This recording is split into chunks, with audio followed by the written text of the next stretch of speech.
Hey, welcome to the 474th episode of Just Shoot It, a podcast about filmmaking, screenwriting, and directing. This episode is brought to you by Kip Adler, Merlin Camosi, and Pablo Gallo.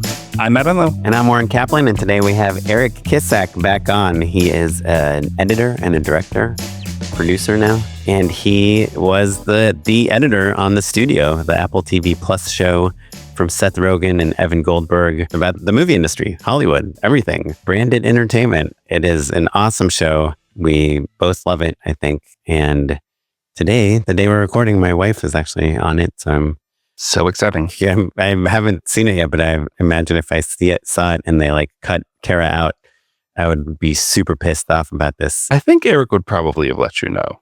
This episode, but since it's oners, it's hard to cut people out. Hard to cut people out. But we'll see. You're like, you just like, babe, I thought this was the scene you're supposed to be in. Yeah, it's like, they recast it, they reshoot it. God, that'd be awful. Dude, she was on.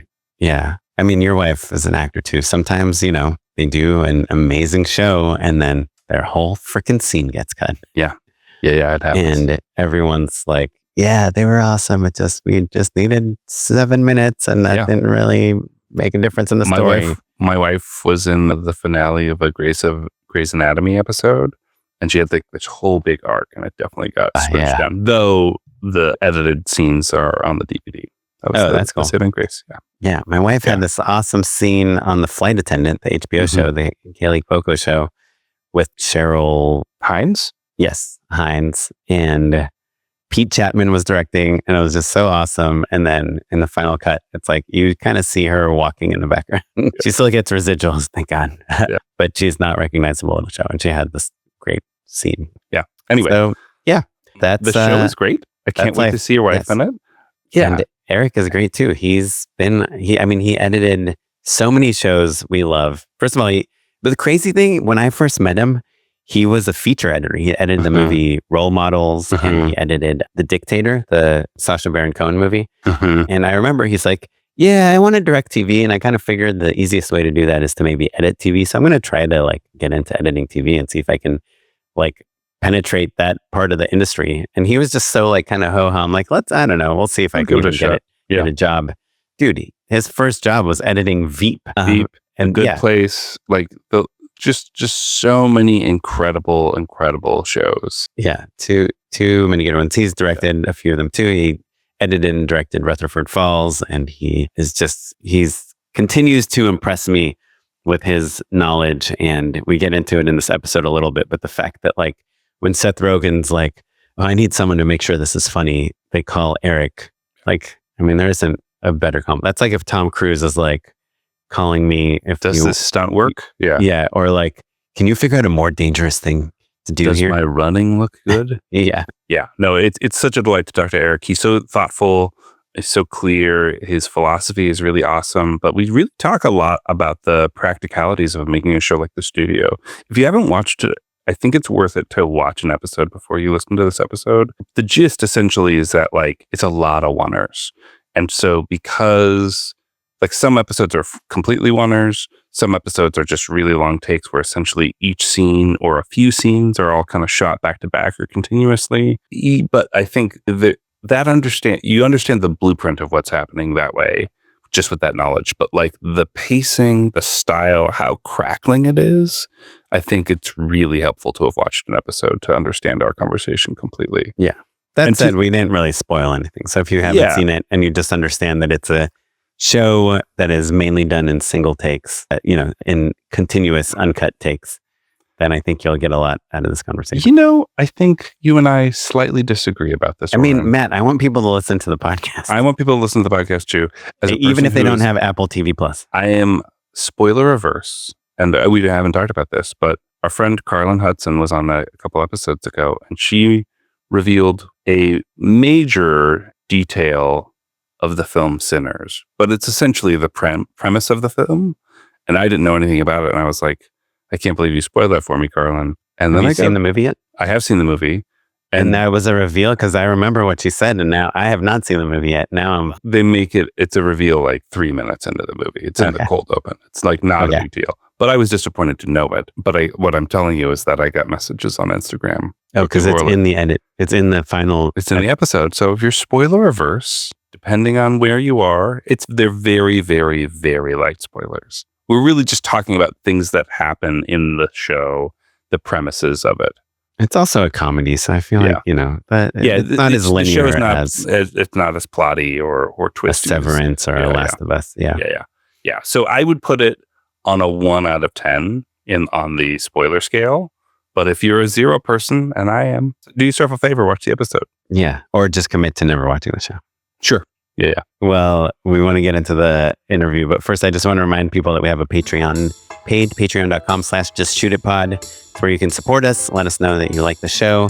It's literally the only thing that we sell or ask for money for. I mean, I guess we promote Magic Mind sometimes, but yeah, we don't really sell it personally. It is, the Patreon is the thing that keeps the show going, hard and fast. So if you want to keep the show going, I'll be honest, our numbers are going down on the Patreon. I get it. Times are tough. So if you've got $1 or $2 to spare, hop onto patreon.com/justshootitpod and keep the show going. Yeah, we appreciate it very much. And let's talk to Eric. We're here with Eric Kissack, originator of the Just Shoot It podcast, I think. But just to remind people, Eric used to have a directors group where he got a bunch of directors together to talk. And he one time was like, hey, script notes, that podcast about screenwriting, like they should do one about directing. And then a few weeks later, I was like, Eric, let's do it. And Eric was like, no, thank you. I have a kid on the way. I'm busy. And then that's when I met Matt, who had his own podcasting plans, and it was all downhill from there. I'm not someone who could ever have done this on a regular basis. So I'm really glad you guys did it. It's easier than it looks. It's good to have you back because we are here talking about the studio. Woo-hoo. We were talking off the mic. Oren and I both love the show. And you were saying like, oh, it's nice that people like this show. It feels like a relatively homogenous opinion at this point. Everyone likes the show. I am curious, actually, because obviously we love the show. We live in LA. We work in LA. I have a doctor friend who I was like, I was texting him yesterday. I was like, dude, are you watching The Pit? Like this guy, like the Noah Wyle character is like you. It's like, he's like exactly you. Yeah. With Sean Miller. And he's like, no, I haven't gotten a chance to, but he was like, should I watch this? Have you seen The Studio? And I was like, yeah. He's like, do you like it? I was like, well, I really love it, but I don't know what you're going to think. What civilians think. Yeah. And he was like, well, you like shows about medicine. Like I like shows about your business too. So that's fair. We'll see. Yeah, no, at first we were sort of like curious. We were like, is anyone outside the business going to watch this? And then that show, The Franchise, came out and it did not do well. And that was HBO Max, right? Well, we're Apple. So Apple TV Plus. In fact, I got a special note from Apple that whenever I refer to Apple TV, I have to make sure to say Apple TV Plus. I'm saying because it's TV not the Plus. device. It's not the device, exactly. But how much is Apple TV Plus right now? I just want to plug people like for $10. Whatever it is, it's worth it. How many episodes are there of the studio? There are 7 as of tonight. 7 no, but how many total? Oh, total 10. Total 10. So if people get Apple TV Plus like next week, like a week out, probably when this episode comes out, they will be able to see every single episode and then cancel Apple TV Plus before they have to pay for a second one. That's true. You could also That's watch Severance and a bunch of Sources. Yeah. Which I basically signed up for Severance. I was like, yeah, let's binge this, baby. And then I was like, oh, I have to wait a week to see the next episode. So now I'm like, just you messed resigned to waste money on another service. Waste. It's good. It's enjoyment. Back to it's entertainment. Eric somehow. Well, so Eric, I'm curious because you obviously people are talking to you about the studio a lot, and I promise we'll dig in on the filmmaking behind it and everything. But have you found anecdotally, are there people outside of the industry that like the show? Yes. Yeah. So anecdotally, yes. It started with like parents of people we knew, and being like, oh, my parents, my parents really liked it. Oh, cool.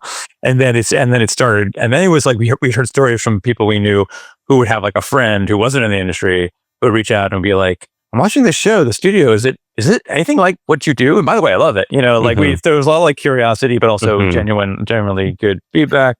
Yeah. And now it's sort of, who like in the world of streaming, who knows how many people are actually watching anything, but it does. Apple knows. Yeah. 100%. Yes. It does feel like it's kind of broken through. Actually just like literally at this moment, I got an email from Liz Schwant, the director of Oren and my preschool, saying she was watching the show. So, great. I feel like it's kind of, it's getting out there. Yeah. Well, like I said, it's great. And I feel like I've seen multiple filmmakers post on social media the sentiment that like, it feels like this show is made for me personally. Like multiple people have said that, right? So yeah, kudos. But so you have a unique credit on this show, right? Let's talk about it a little bit because you edit. Remind me, are you the sole editor on every single episode? Yes. Great. And then also you have an associate producer credit. Right. Talk to us a little bit about how that evolved.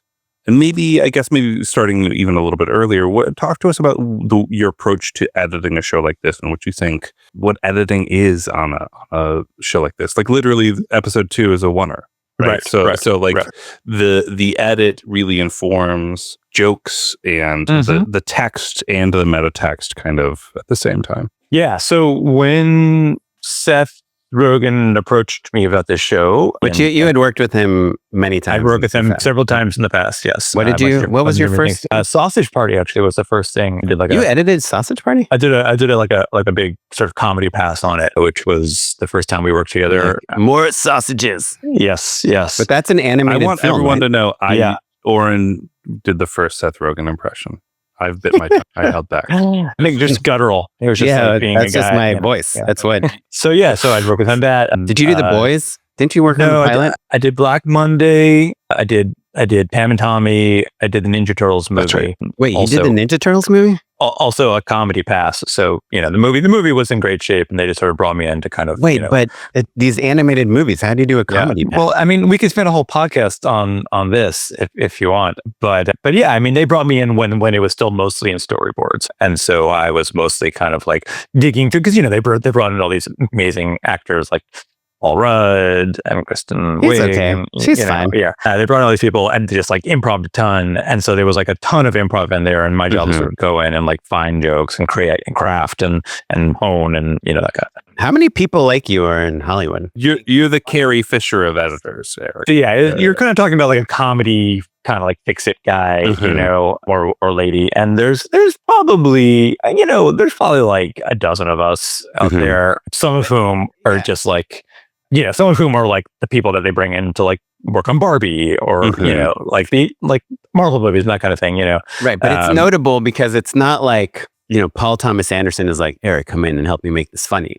It's like someone that's actually like Seth Rogen. The funniest people in the world are like, hey. Right.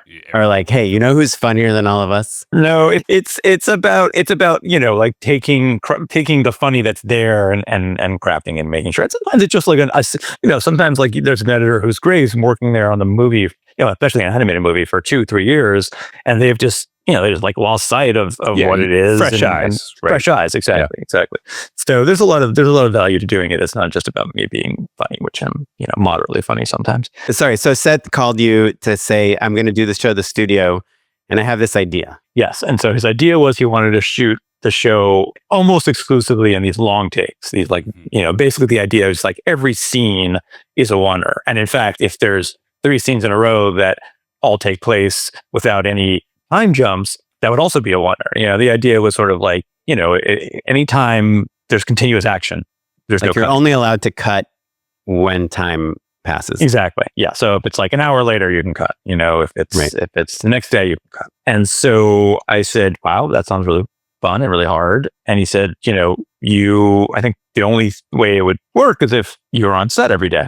And I was he said that to you. He said that to me. And I said, yeah, I was kind of thinking the same thing. And it's sort of like... Did he elaborate on that? On why you need the editor on set every day because you're shooting oners? Like Matt and I have shot oners. We didn't have editors on set. Right, sure. right. And they came out great. Okay? Yeah, perfect. Yeah. Just as good. You set the input, set the output, hit export. Done. Yeah. So, I mean, we kind of talked about it, but like we were like instantly on the same page, which is that basically like, plenty of shows and movies have done oners.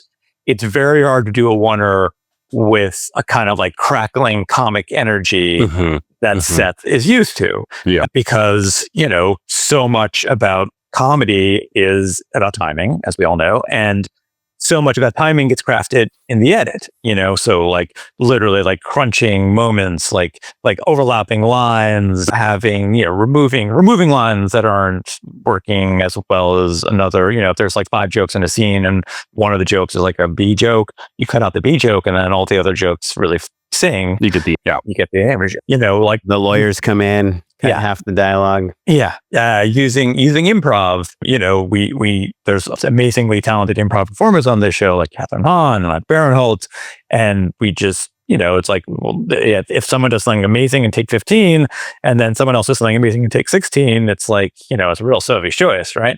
So we basically realized, well, so I kind of like sat down and sort of like started coming up with a plan for how we would deal with that. And Seth, I think, was hoping that I would do that. And so basically what I realized my job was essentially threefold. It was essentially to kind of live edit the show as we went along. So, they record that we shoot the first take, we shoot the second take, we shoot the third take. We had this rule that like no one could say anything for the first 3 takes because the actors were just sort of like getting in the rhythm. And can you just give us the groove for people that haven't seen the show? What's like, and I know there's no real good answer to this, but what's the average length of a take? It's probably about 5 minutes. Okay.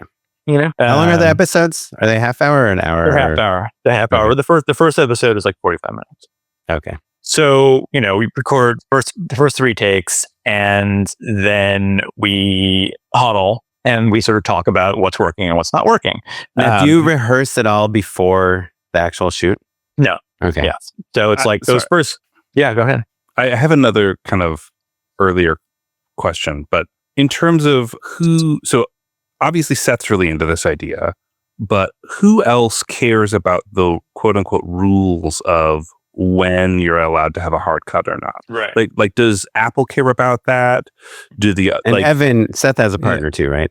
Yeah, Seth has a directing partner, Evan, who is basically co-directing everything. Really what I'm getting at is if you wanted to break your own rules, could you? Or is that like, no, that's part of the pitch, man. You know what I mean? Like if Birdman cut twice, frankly, I think that would be a good idea. But, people would be like, oh my God, I can't believe they cut, right? The whole thing is like, oh, it's a continuous oneer. But like, you didn't make that promise to the audience, right? You're concocting your own rules. Are there other stakeholders who care about those rules in any way, shape, or form? I mean, I noticed even in the trailer, there's no reference to the fact that it's one. The trailer is beautiful, by the way. Exactly. And I remember, I feel like right when the trailer came out, I saw you at our kids' school. Yeah. And you were like, oh yeah, Adolescence had just come out. And it was like all oners. Yeah. And you're like, I bet that our show is too. And now it seems like they did it first, even though we shot our show. Yeah. So I mean, it's a great question. The answer to your question is that I think Seth cared. No one else cared that much except for me, and I cared more than anyone.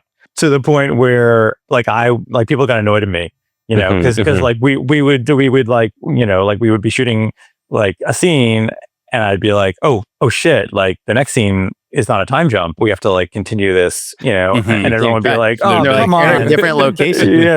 And it would be like, and it would be like, but the next scene takes place like down the hall, and it's like, well, and so luckily people were game, and so like literally we'd like the crew would like jump into action, and you'd see them like kicking a window out of an office, and then like the techno crane would be like moving like in and out of this like window, and like, and are they adding dialogue to bridge those two, right? Like presumably if scene 1 is in the conference room and scene 2 is in the edit bay, and there's there's not a time cut, but like they weren't prepared for that. Like, are they riffing is it becoming a walk and talk? Or that was a big part of it. We didn't want any riffing. I mean, the show is like very crafted, So basically, all we would do is we would just map it out, and we would take the first, third of the scene and the edit room and put it in the hallway and just sort of like time it out so it all seemed like a continuous thing.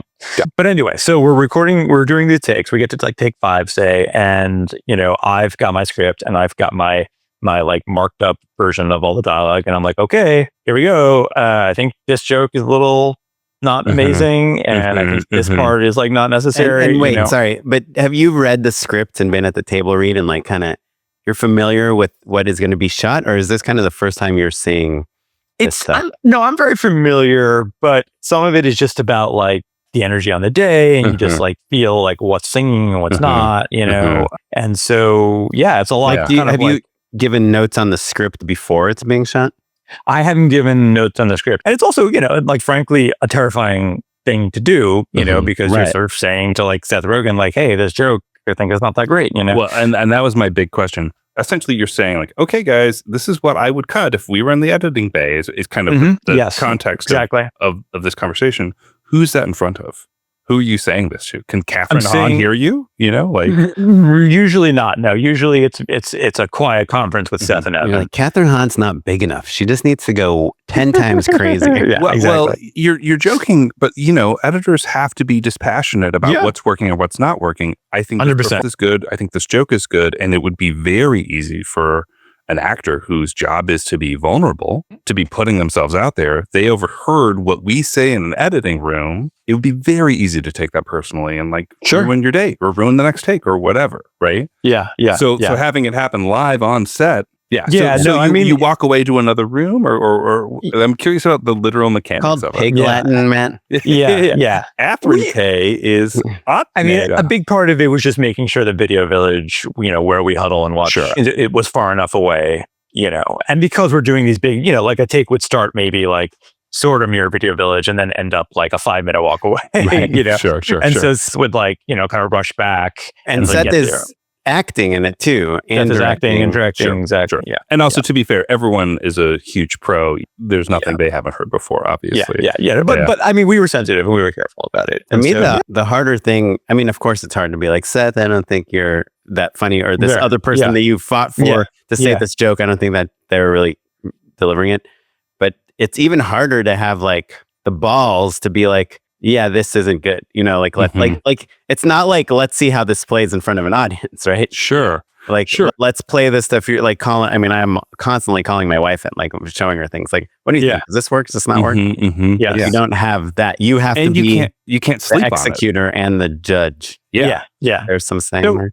And, you know, much to Seth's credit and I guess hopefully to mine, like I'd say 9 times out of 10, he was just like, yep, I agree. Like, you know, like I was already thinking that, or like, oh, hey, that's a good point, or yeah, let's try it. You know, 1 time out of 10, he would just be like, no, I like that joke. You know, and I would great inside. He's the one that wanted to keep in the motel sequence, right? That's a reference to episode 3. But you know, like I'd say probably like twice on the show, he would say, no, you know, I like it this way, and I would like think about it for a while, and I would stew, and then like I would go back up to him like after the next take, and I'd be like, I think you're wrong.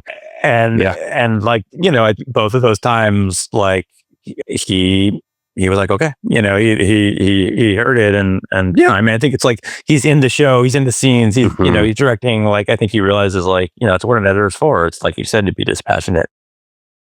But is there ever a moment where you're like, I think that joke would land a little better if it seemed like you were distracted by something. Like maybe you're fiddling with this thing on the desk, or like kind of like pitching blocking solution. 100%. Yes. And sometimes you could sort of tell, like he'd be like, whatever, it doesn't matter, you know. But yes, always trying to give suggestions and trying to be respectful and that kind of thing. How is your relationship with the? I mean, you don't have to be honest. But with the cinematographer, because I assume also like there's sometimes they're like, this great camera move is just taking 10 seconds too long. Yes. We're bored waiting for this. Yeah. I mean, so Adam Newport-Berra, I think did an amazing job at the show. It's amazing. I think in the beginning, we didn't really know how to interact with one another. You know, it was like, when is a DP ever interacting with an editor, right? He wasn't used to me being there. I wasn't used to being there. But also, I mean, Eric is also a director. Like he's directed so much stuff. It's not like he doesn't know how difficult it is to set a techno. Of course. But also what I'm saying is that like that DP hasn't ever had to like have a conversation with an editor on set about pacing or anything like that. Do you know what I mean? Yeah. Even though yes, Eric is a great director, you can approach it from it's a unique relationship, is what I'm getting at. I mean, the funny thing about being on set, as you guys know, you know, is that like sometimes you just want fewer voices, right? Like sometimes you just want like you just don't want that other person being like, hey, what about this? You know. And that's true if you're the director, it's true for the DP, you know. And so like, I think sometimes there's a certain knee-jerk reaction of like, oh, one more person throwing in their ideas, like, great, like, get the fuck out of here, you know? And, you know, I think like at first it was like a little bit of like that kind of like feeling. Luckily, we kind of found a rhythm, a way of working together. And, you know, I mean, I now consider him a friend, and I think he, you know, I think we both became very appreciative of each other. But in the beginning, it was tricky.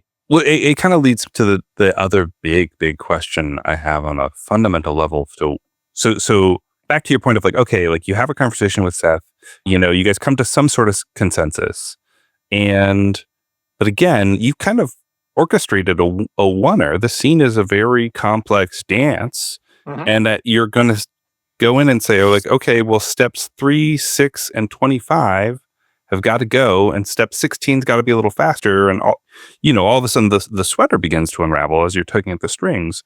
So literally, are you like, what happens next after you have those edits and everyone's signed off on them? How do you attack the next take? Yeah, I mean, so that's kind of where the magic would happen, because, you know, not almost all the actors had this incredible ability to just fly with it, you know, and like, it would be like, okay, we're going to try a version without this line, and we're going to try a version where this line is half as long, and we'll try a version where this line actually goes to this actor because that actor has something to say, and it's a little bit awkward, you know, and we can't like cut to a reaction shot or anything, you know, and everyone would just say, okay. And the most amazing part was that Mark, our camera operator, would also remember it all. Yeah. You know, he would be like, okay, we're cutting beat 3 and we're going to swap beats 5 and 6. And he would just adapt and remember all the moves, and he cannot miss a beat. Is he ever on like Walkie and Evan's like, okay, now to Catherine, now back to Seth?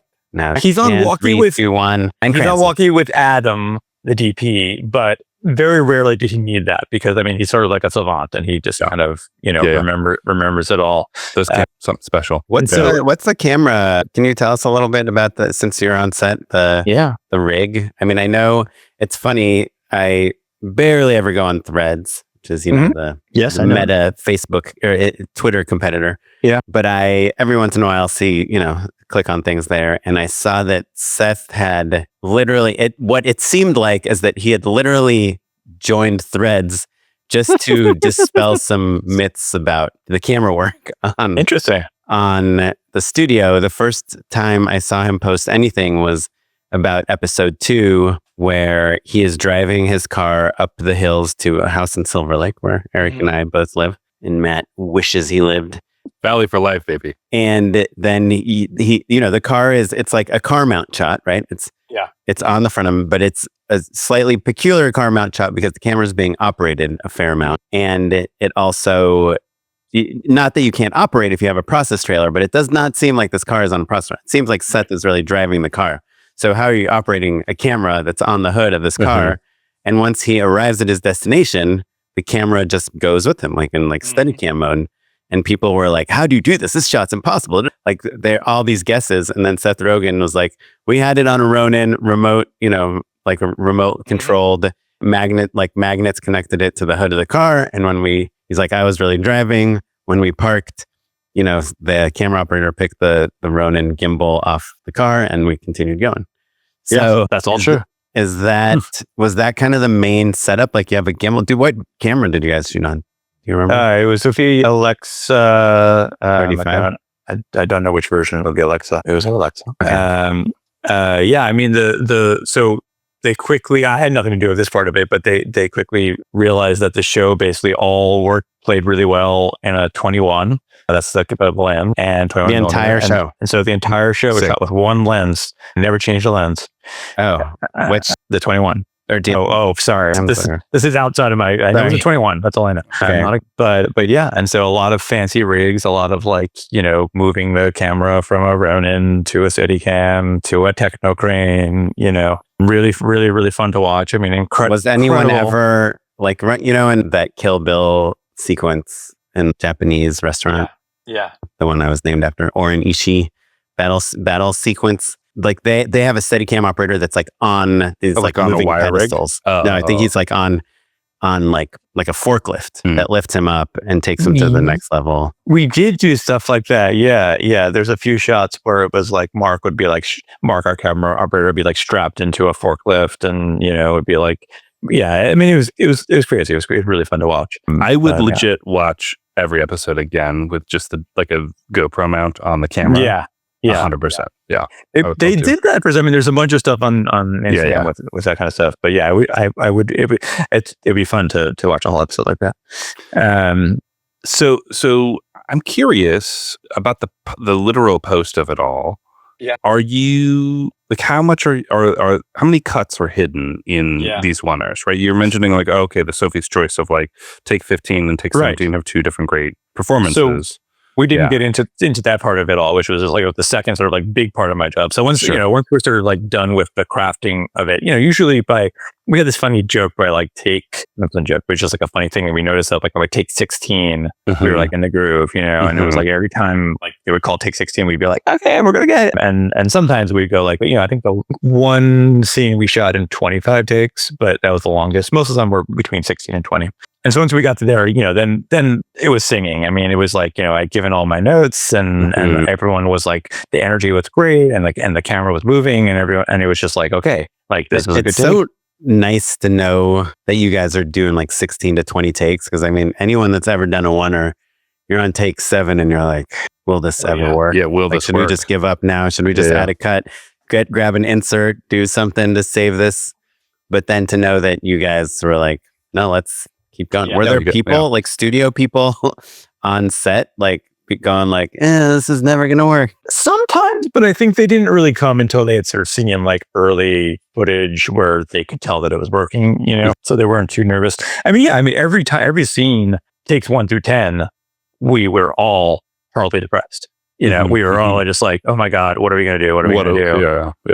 Panic mode, especially on day 1, probably, right? Yeah, I mean, day 1, weirdly, like we like you do, we made it kind of light, and it was a couple scenes that were sort of like not like mission critical. But yeah, it was more like as we got along, because we also got more and more ambitious. Like by the end, we were doing like 7-8 minute takes, and you're just like, Jesus, this is never gonna work. And then by take 15 or 16, you're like, holy, this is fun. This is great to watch. Right. Anyway, so that was a big part of my job. The other big part of my job was figuring out where the pockets of improv were, so I basically realized like, okay, 1/3 of the way through the scene, Catherine Hahn is going to do something crazy, and we're going to want to be able to pick and choose between the various versions of what she does. And maybe 2/3 of the way into the scene, like Barinholtz is going to do something wild and crazy, and we're going to want to, again, pick and choose. So usually by like take like 8 or 9, I would huddle with Mark, our camera operator, and I would say, okay, at this moment, I need you to move the camera from the right side of the screen to the left side of the screen. And that would be our cut point. Because anytime there was a whip, we could change takes. And what we realized as we kind of did it, that basically it didn't even have to be like a big whip. It just could just be like, a short, like you can move like, half the frame. I noticed this is you guys. Yeah, Guinness Records gave you most motion blur in a TV show, right? So we got better as we went along. I mean, in the first couple of episodes, there's I think the first episode really there's a lot of motion blur, but by the end we found we got really good at it, and you really can't really tell where the cuts are. Well, in episode 2, you guys make a joke about it, right? Sure. You're like they're hiding cuts and whip hands as you're whip handing back and forth. Yes. So we're not like trying to like fool the audience, But yeah, and so like part of the genius of Mark, our camera operator, I cannot say enough good things about him, is that he would remember to do those whips every time at the exact same place, with the exact same speed and the exact same like amount, which meant that like digitally stitching them together was very easy. Great. Or Sandro, the effects supervisor, would probably yell at me because some of the stitches were not that easy. Right. And look, like, obviously, like, if they're not perfect, there's still lots you can do with VFX to clean things up. But you need to know on set, oh, this is close enough that we feel completely confident that the effects will take it the extra 10% of the way for it to become utterly convincing, right? Exactly. Yeah. Were there other things besides pans that, like, did you do body wipes? What else was in your bag of tricks? We did body wipes. We mostly did pans, but we did a few body wipes. We did some, like, there's a Star wipe. Yeah, Sure. There's a couple of hole wipes. There's like a truck wipe. There's various. Yeah. Gotcha. I feel like the one cut I noticed was in, I forget which episode, but they're in the conference room, and I think there's a stunt person. Someone gets knocked down, like a chair gets knocked down, and someone falls on the ground. I think maybe Seth's character. I think that's it. Isn't it a Texas swap? It's not. It's not. Okay. It's Texas switch. We did do a couple of Texas switches, but not in that one. That one was a digital stitch. Gotcha. You caught us, Oren. Sorry. Well, it seemed appropriate because, I mean, it kind of, I guess it's like, which I know it has nothing to do with oners, but there is like just cutting on action. Sometimes you just don't even notice a cut, when someone falls to the ground, and then you're kind of cut to that person hitting the ground. You kind of, right, a good edit, like you don't. 99.9% of people don't even notice. But like you said, probably 98% of people don't care that it's shot in oners. Totally. But do you think as as a director, you think like, oh, we're going to make this woman wear red because it symbolizes something, right? And we're going to do a low angle down on the ground, pushing forward because it's foreboding, or we're going to shoot a long lens through a window because it feels like someone is like spying on someone. Like, do you think that the oner, whether you're aware of it or not, what do you think it adds to? We talked about this. We talked about this a lot on that. There were sort of two main bonuses. One was, whether you're aware of it or not, it does sort of add this like tension, and I think that's like, it's sort of something that people like about the show. Some people find hard to take. It's just like how kind of tense it is. And I think a lot of that has to do with like, you sort of feel like you're watching a little bit of like a juggling act, like not exactly like, is someone going to screw up, but it's like, are they going to just like maintain this pace, this energy, this humor, all in these sort of like long uninterrupted take, even if you're not aware of it, like you sort of feel it. You feel it's like someone is scampering across a high wire. Exactly. Yeah. And so I think whether or not you're aware of what's actually happening, you feel that. And that was something we were just watching the takes back. We would feel it, we would like get like nervous and excited and like, and sometimes when that tension breaks or gets released in a laugh, the laugh was huge. So it had that effect. The other funny thing that it had, we didn't think about until we were doing it, is like, we didn't realize how much the actors would just love the process, because you all know, like, you're on set and you shoot the one side and you shoot it like 5 or 6 times. And then, you're like, okay, yes, we got it. And the actor like, oh yeah, that felt like a really good one. You're like, yeah, like, all right, let's turn around, or let's like push in closer, or let's do the version where like, with the camera's moving all around. Now, can you look at this tennis ball, please? Exactly. Yeah. And I think, I think that like, I mean, actors are professionals, that's their job. But like, I think on this, sure, we're doing it 18, 19, 20 times. But when we say like, we got it, we're moving on, and the actors like love that energy. They love the kind of, it feels like a play for them. Well, it's probably fun to do 20 takes also, especially, I mean, it's not like they have one line, they're all like, this 20 is not takes with each other, right? Where they're feeling that energy back and forth and they know it's for keeps. And every single scene, from what I can think of, is frenetic. Like there are no calm scenes. Even like when Catherine O'Hara is kind of given like real advice to Seth Rogen in that one scene, it's like, it's still like they're like the sun is setting, there's like this movement, they're walking around her house. Like there's never a part, like as an actor, there's never a boring scene. Yeah, exactly. I am curious, going back to the point about VFX, right? Because we're talking about all of the things that make this feel very real, right? But beyond the stitching that you do, like for instance, I know the main office that they all work in is a complete facade, right? Like you guys shot at the Warner lot, and that building does not exist on the Warner lot, right? Correct. Are there other things which I found out through Eric's BTS shots? Oh, there you go. Ellen was on that lot, so I was like, I've been there. I know. Wait, where are they? Yeah, which is again the most fun. But anyway, so like how much VFX are you doing to accommodate for the camera, to accommodate for the edit, and to accommodate for the, the movie magic of the someone was location? asking me about like reflections and stuff. Like, are you Yeah. seeing yourself like all the time? light rigs or like any of that stuff? Yes. Yeah, so it's a lot of cleanup. There's a lot of shots where there'll be like a techno crane that drops the camera on top of something, and a guy grabs it and then moves back, and the techno crane's just standing there, and then we paint it out. Sure. There's a lot of like little things to kind of play. Like you can't see the Hollywood sign from the Warner Brothers lot, but we wanted the Hollywood sign to be there, and so we put the Hollywood sign, in a bunch of the backgrounds. There's a lot of. I mean, sometimes it's like there's an episode that's our noir episode 4, and there's this sequence where they're following a car, and we realized like after we shot it that like it's not super obvious in some of the shots which car they're following. It's just sort of like a bland gray car, and sometimes you're driving down the street and there's like 3 cars, and it's like, what am I doing? What am I looking at? They were like, oh, let's make the car yellow. And like the digital effect people were like, yep, make it yellow. They're and like, sure, Eric. Yeah, I know. Yeah, nighttime yellow. You gave us no color key off. Thank you. They were amazing. The visual effects teams were incredible. Yeah, and then sometimes we have some big like gags. Like there's a bit in episode 5 where a golf cart runs into a set and knocks it down, and it was all visual effects. So yeah, there's some big gags, and then there's a lot of, and then just some of the really like there's also in that same episode there's a really one of my favorite shots where it's like Ike is parallel to like walking to the office, and he's talking on the phone, and the camera kind of rises up over him with a techno crane. And then we stitch it into a drone shot, which then flies up over the Warner Brothers I was lot. curious about that. Yeah. So that was probably our most elaborate visual stitching, because it's essentially like 4 separate shots. It's 2 drone shots and 2 techno crane shots all stitched together. Oh wow. Adolescents, they did that without the stitching.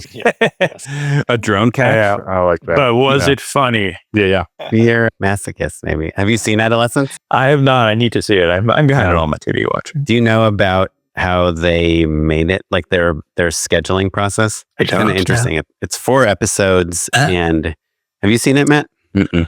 Oh, guys, come on! It's on Netflix. Pretty much free.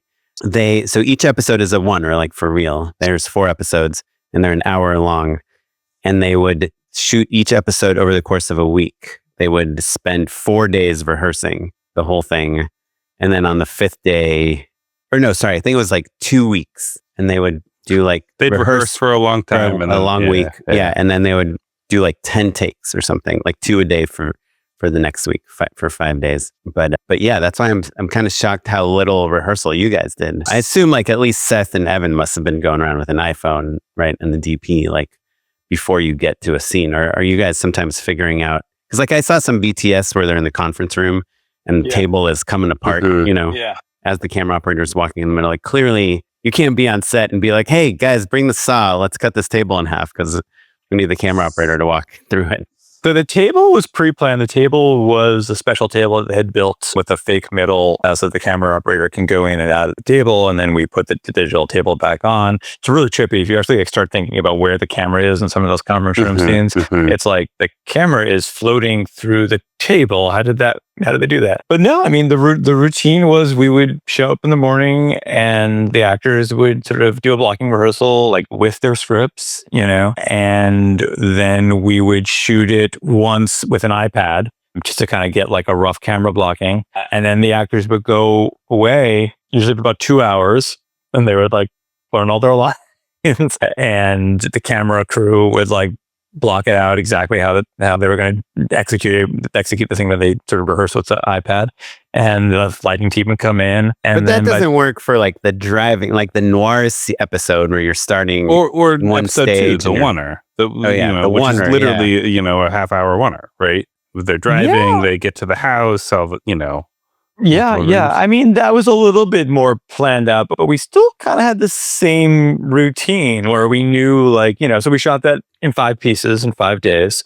And we knew like, okay, in day 1, we're going to get from page 9 and the script to page 14, the script, you know, Mhm. and, you know, and we knew we want to like start them in Video Village and end them in the dressing room, you know, and so Mhm. then we figured out the blocking on the day. It was, To be honest, it's a little bit of a relief, right? Because like that's how you shoot any old TV show. Yeah. Do you know what I Yeah. mean? So it's Yeah. nice to be like, okay, well, look, you think through things. Like, do you have a magnetic rig on the truck for every other TV show? Probably not. But like, right. you know, so you know some of the fundamentals, but it's Right. nice to be able to know that those muscles and those Listen, skills transfer. You know, Matt, the money they saved in lenses, they just had every way to move the and the camera second on the AC. truck. Yeah. Yeah. No one's swapping a lens ever. How schedule wise did it feel different than a TV show, than a typical TV show? I guess is what I need to say. Like if you're doing 18, 20 takes, but that's the whole scene, right? Does it essentially kind of match up with how long It kind of takes? did match up. It Yeah. kind of did match up. Yeah. I mean, have you been on, has there been any other show where you've been on set a ton? I mean, aside from the episode of Rutherford Falls I directed, I've been on set a lot with The Good Place, and I visited a lot on Veep. So I was around, but I guess The Good Place you were editing at Universal and they were shooting Yeah, at you Universal. have a very yeah. clear sense of. Same with Veep. Like I was at Pacing, Paramount right? and they were Yeah. shooting it at Paramount. Yeah. I mean, I think like, you know, and like as an editor, I mean, you're very, very aware of like, okay, like, you know, today I'm going to get these 4 scenes and like, you know, it's a 6-day shoot and I, you know, have to pace myself like that kind of Right, thing. or the showrunner is running behind because they're running late on set, or you're there's you're the aware. tempo of the show is Yeah. you know important and apparent. Yeah, Exactly. yeah. Yeah. Well, related to the schedule, I had a question. It's not at all an editing question, but I'm just curious because I don't know of a show I've seen recently that has as many cameos as this show, and especially people playing themselves. Eric just opened up his Rolodex and said, "Hey, Yeah, I mean, I am curious, like how, like some of these people are not actors, like Martin Scorsese and Ron Howard. I mean, I guess Ron Howard is a very famous actor, but and so is Martin Scorsese actually. Yeah. to be fair. Yeah. but I assume some of these people, like Zac Efron, like, do you just get them for an unlimited amount of time, or is it like, hey, I'll give you 2 hours, you know, and you better get this? I mean, they're booked like a regular TV show, you know? I mean, we have access to them because I think of Seth, you know, but it wasn't like, you know, he didn't call in a lot of favors. You know, I think people like, I mean, his line was always that like anyone who is given a good joke is going to want to do this, you know? And so they just made sure to like give good jokes to all the people who are cameoing. I think there is something fun of like the cameos are still within the Seth Rogen universe, though, right? Like, Zac Efron's in Neighbors 1 and 2, obviously. Like there's Charlize Theron. I mean, I guess Long Shot, yeah, which is great. Yeah. That movie's awesome. she was hard to get. Yeah. Huh? Yeah. Scorsese, have they worked together?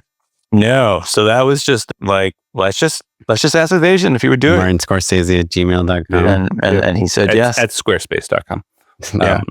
Yeah. Oh yeah, the Squarespacer. But yeah, no, I mean, when like long ago when I read the scripts, nearly every one of the cameos was someone else because they just, you know, they wrote in like who they thought would be funny and then they tried to get them and some people were not available and you know, Fucking Spielberg. but then they wound up getting Kool-Aid movie.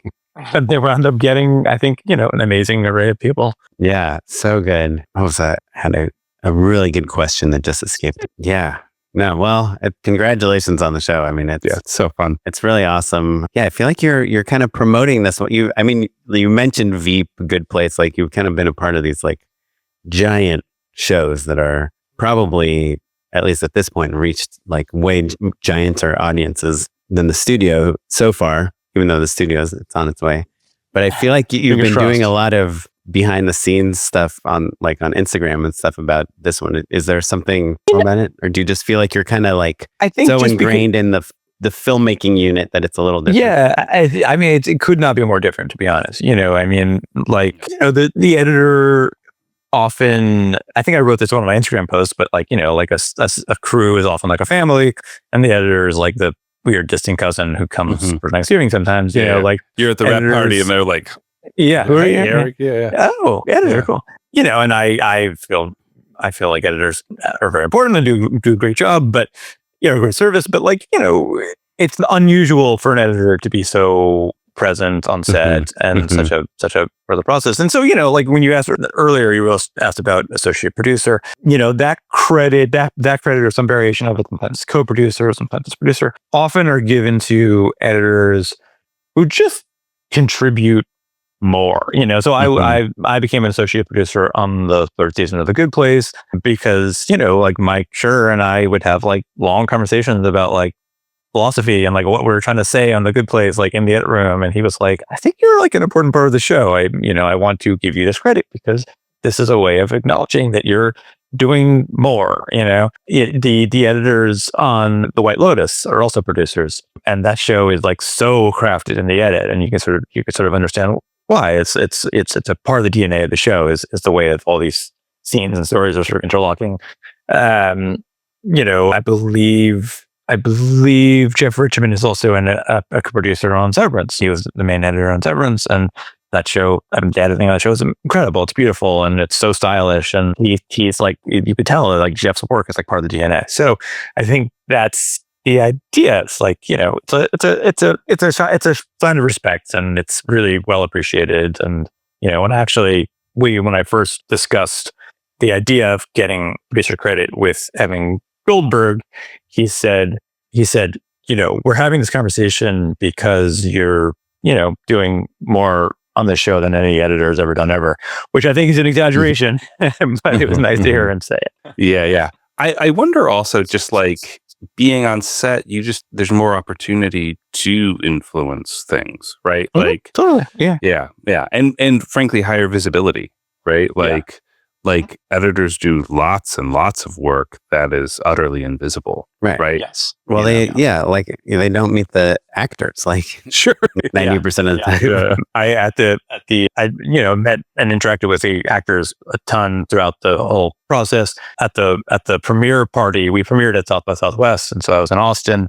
And at the premiere party, Catherine Hahn was there with a friend of hers, and she saw me and gave me a big hug, and then introduced me to her friend, and she was like, "This is Eric. He's one of the writers." And for like a moment, I was like, oh my God, that's an amazing compliment. I'm going to bask in that for a second. I should probably correct her. I don't want to and not credit where it's due or whatever. Yeah. But I like waited like a beat too long. And then I was like gonna say something. But then like Seth Rogen was sort of standing there, and he overheard, and he's like, Eric's the editor, and it was like this really weird moment where I think like Catherine thought that I was like maybe pretending. It was like very weird. It's like he was on set, like pitching lines. Yeah, exactly. To be fair, it would be confusing. You know what I mean? Like, that's the only relationship that I bet actors have with an editor in that way. Do you know what I mean? Where it does feel in the same way that writers oftentimes are producing, they're pitching jokes, or they're making live edits, script notes basically in the moment. I bet it very much felt like a more of a writer's relationship than an editor's relationship. That makes a ton of sense. Yeah. And unfortunately, the writers who were on set as well, Pete and Alex and Frida, were very welcoming and very open to all my crazy club suggestions. So it was a pretty like, the directors who are on our set were the ones that gave us the best compliments, because they would say, like, this is like the best set I've ever been on. Like, when you say directors, you mean like the Martin Scorsese, Olivia Wilde, Nick Spiller, everyone was just like, this is Sarah Polley. Everyone was just like, this is such a great set. You guys are, it's such a good feel. It's such a good vibe. And you could also tell that they were very, very, very happy that they did not have to direct, because directors usually on set are like a ball of stress and nerves and misery, and they were just there to have fun, and so that was, I'm sure, part of their appreciation. I remembered my question. Kind of, it's a little insidery, so I apologize to listeners that haven't seen the show, but I'm curious, there's a lot of shows and movies where like someone will make a cameo as themselves. Nicolas Cage comes in and he plays Nicolas Cage or something. But usually everyone else is part of this like other world. This show, it's kind of the opposite, right? There's like 4 characters, more or less, like the main cast, who are playing fictional characters, but everyone else and every reference and not their studio, but every other studio, like there's just so many references to the real world and real actors and real everything. Like, do Seth Rogen movies exist in the studio universe? That's a great question. I mean, it hasn't come up yet. My guess is not. I wonder. I would love to see. I would love it if the like a answer was bizarro yes. Seth You Rogen. guys remember that season of Curb? I think it's the most recent one, or maybe the second one. Anyway, where like they acknowledged that Jeff Garland looks like Harvey Weinstein. Like if there was just like another like Seth Rogen, basically is like a Winklevoss or. My guess is that that's like a little too meta for Seth, but who knows? Maybe I'm wrong. I don't know. Yeah. I think do you remember Ocean's 12 when like. Right. Julia Roberts pretended to be Julia Roberts, and it was very weird. That was weird. Yeah. I think like one of my favorite versions of it is in Logan, where there's like these comic books, like there's these Marvel comic books of Wolverine that exist in the world of Wolverine. That makes sense, though. Yeah, they've kind of made these comic books of these real people, and they're like way cooler. They're like, that's not like he's kind of dismissive of the comic. That's not how it works. Yeah. My other last question, sorry, and then I know we have to wrap up, but I got a question, Oren. My question, and then Matt will close us out. But like the freaking music, man, so much of the tension is coming from the soundtrack. I'm assuming that you didn't make the rule of no cuts for the audio, like in terms of ADR and dialogue and all that stuff. But correct. But the music is just really driving so much of the energy. I'm curious, like how much you guys knew what the music was going to be like while you're shooting it, like for the pacing and the tempo, and then like how much you worked with like a composer or how that music came to be. It's mainly jazz, right? And it has like a Tinseltown type of like feel to it. I'm so glad you asked about that. So, the music was a big question mark in my mind when we started, and we didn't have a composer in the beginning. And so I tried a bunch of different things. I tried, Seth had been pushing me towards jazz. You tempt in. Yeah. So like as part of my process, as I was editing, I would be like, oh, what if this, try some Miles Davis here. Seth had been pushing me towards jazz.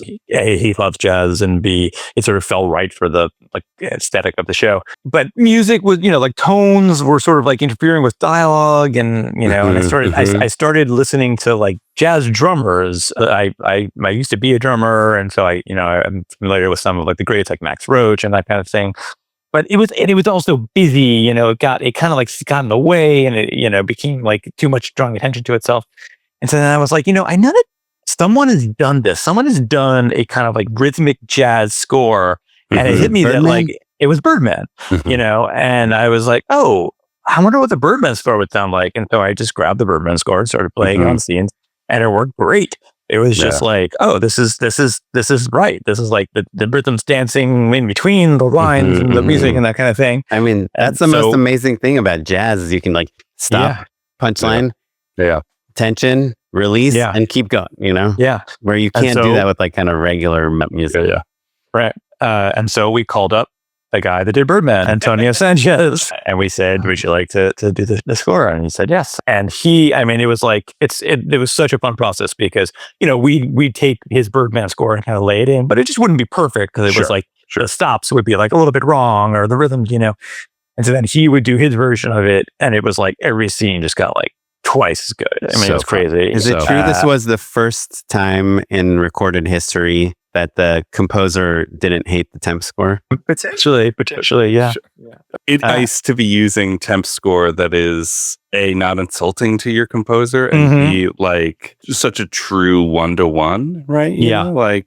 Because the problem with temps is like people just fall in love with, the idiosyncrasies of like, oh, this swell works so perfect here that we cut to it, and now I really need you to do a swell that feels kind of the same. And then all of a sudden someone's just like, well, I don't want to rip this song off, Yeah. But the tempo is so important or whatever. What was amazing about Antonio is that like early on we were like, tell us about Birdman. Like how, he was like, honestly, like Birdman was crazy. Like it brought me in kind of late, and I only had like, like a couple hours to like record. So I just sort of like, did it, and, and we were like, really? And it works so well. And he was like, yeah, a lot of that is just kind of like luck.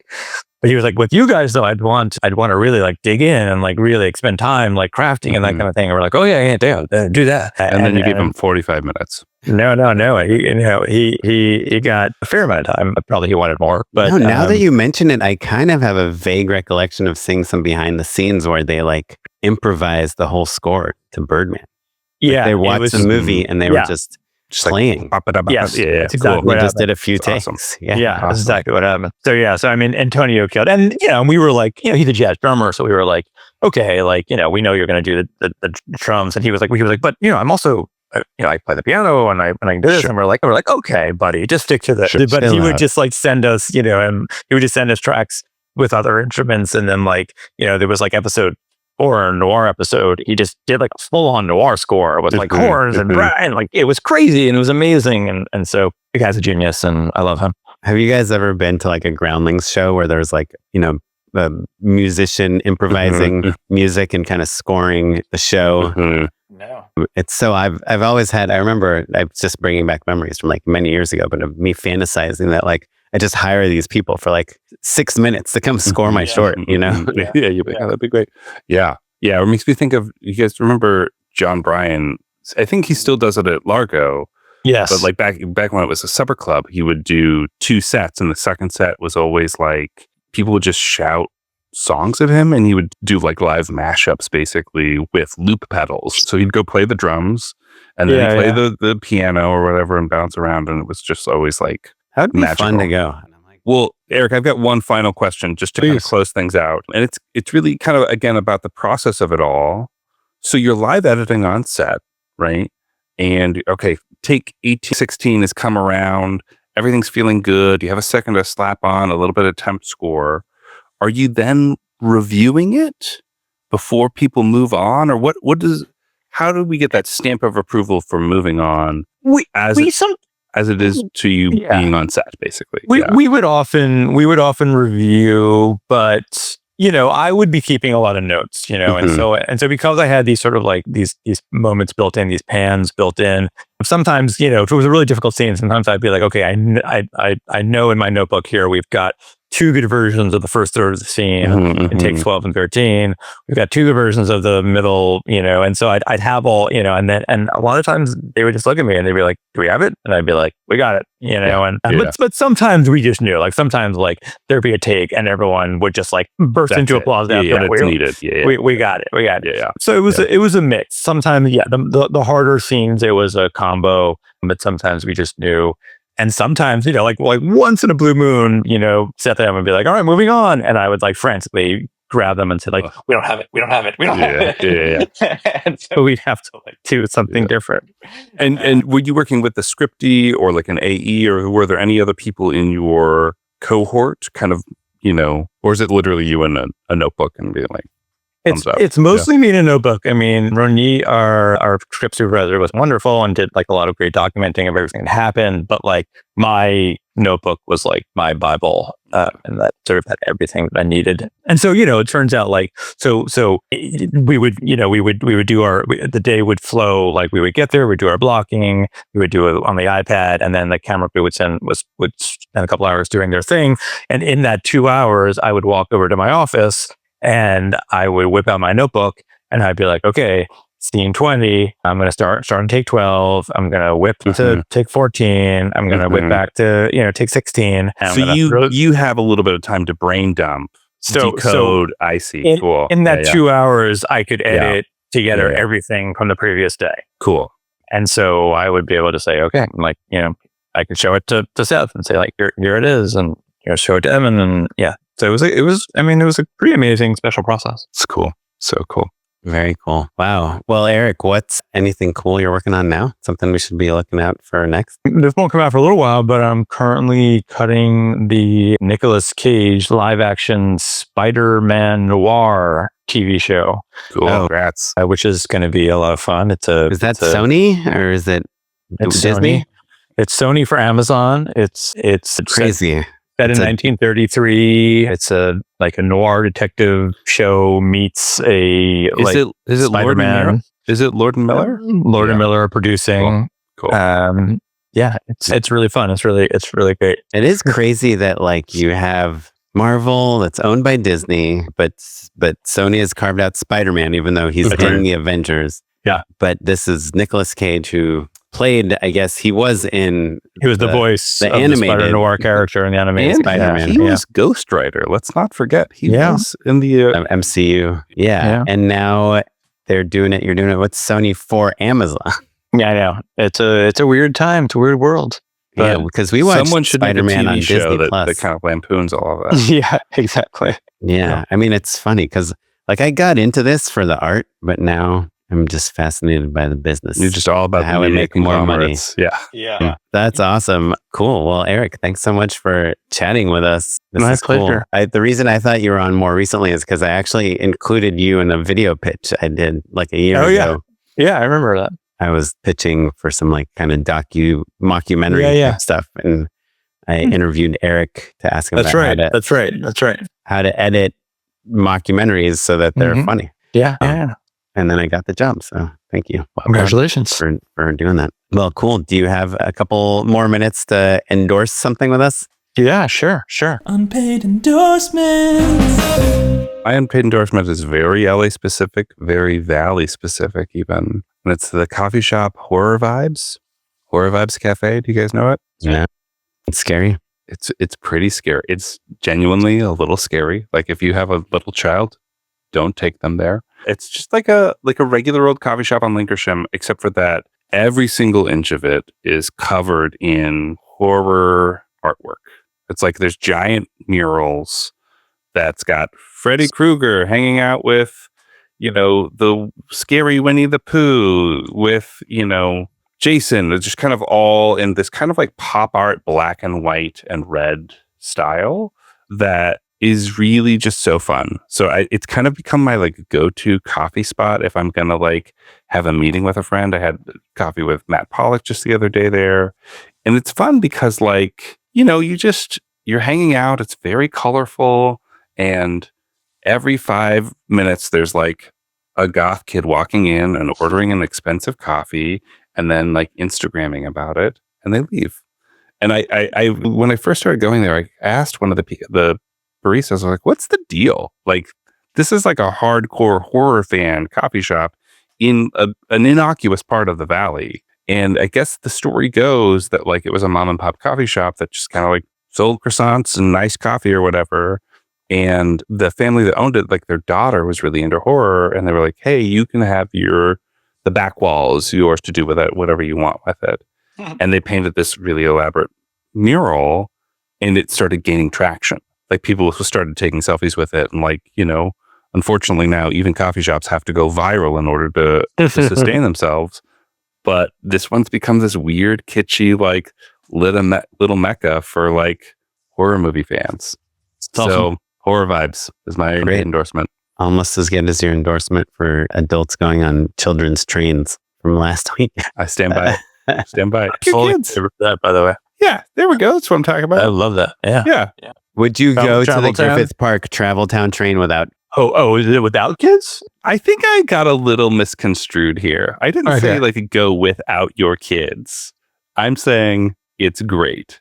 Yeah. I mean, anytime. Matt was saying even if you don't have kids, it's right. Even if you don't have kids, I stand by it. I get that like most people won't do that, but it's, Eric, to your point, I think, not to put words in your mouth, every time you go on it, it's great, right? Yes. No, anytime I get a birthday invite to a birthday at Travel Town, I get very excited because I get to ride the train. Yeah, it's really wonderful. Yeah, it's fantastic. And the Griffith Park train next to the old pony rides is also great. I was actually, there was like a period, a while where like anytime we traveled anywhere, we would like find the little, like we like the little train. So we went with the kids to Vancouver and like found the train in Stanley Park, and it's great. Yeah. That my kid is younger than yours. We're in that zone right now. Wonderful. It's a good age. Yeah. Oh, I love it. And training. And then you have all the seasons. You got like Christmas decorations that go up with the train. So good. It's wonderful. My turn? Yes, please. I would like to recommend a video game called The Blue Prince. It's about blueprints.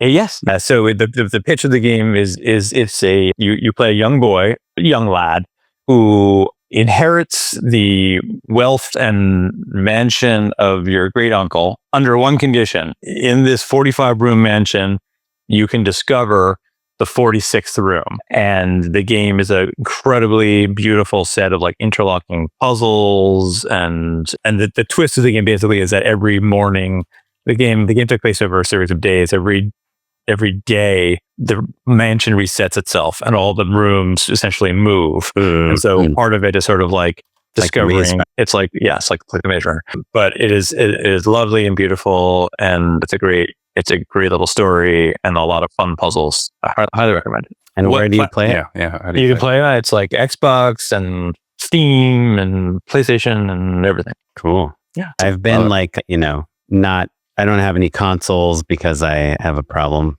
where if it's just in the house, it'll just be all I do. But I am very excited about this Switch 2 that came out. And I was like, I tried to pre-order it, and definitely did not get anywhere near the ability to pre-order it. But I suspect that about a year from now, I might have a Switch 2, and then Something to look forward to.